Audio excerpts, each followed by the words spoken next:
Hello வணக்கம் and welcome to Divya's Nalabagam. இன்னைக்கு வீட்டிலேயே நல்ல ஸ்பைசியான ப்ரிசர்வேட்டிவ்ஸ் எதுவும் இல்லாத பாவ் பாஜி மசாலா எப்படி பண்ணுறதுன்னு பார்க்கலாம் வாங்க. முதல்ல அதுக்கு தேவையான இன்க்ரீடியன்ஸ் லிஸ்ட்டை பார்த்துட்டு வந்துடுங்க. இப்போ ஒரு பேன் சூடுபடுத்திட்டு ஒரு 4லேருந்து 6 பட்டை, ஒரு 10லேருந்து 12 கிராம்பு, ஒரு 3 கருப்பு ஏலக்காய், 1 டேபிள் ஸ்பூன் சீரகம், 1 டேபிள் ஸ்பூன் சோம்பு, ஒரு 1/2 டீஸ்பூன் மிளகு, 3 டேபிள் ஸ்பூன் தனியா,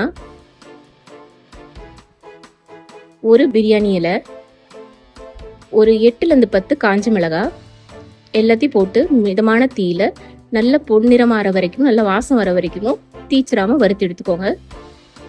இதை இப்போ மிக்ஸி ஜாரில் ட்ரான்ஸ்ஃபர் பண்ணிட்டு நல்லா ஆற விட்டுருங்க.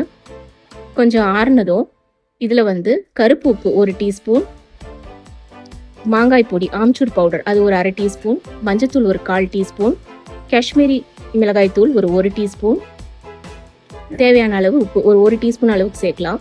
எல்லாத்தையும் நல்லா மைய பொடிச்சுக்கோங்க. அவ்வளோதாங்க, ரொம்பவே சூப்பராக ஸ்பைசியான பாவ் பாஜி மசாலா வீட்டிலேயே தயார் பண்ணிட்டோம். இது 3 மாதம் வரைக்கும் நல்லா ஏர்டைட் கண்டெய்னரில் ஸ்டோர் பண்ணிக்கலாம், கெட்டு போகாது. எப்படி இருக்குன்னு செஞ்சு பார்த்துட்டு உங்கள் வியூஸை கமெண்ட்ஸில் சொல்லுங்கள். தேங்க்யூ ஃபார் வாட்சிங்.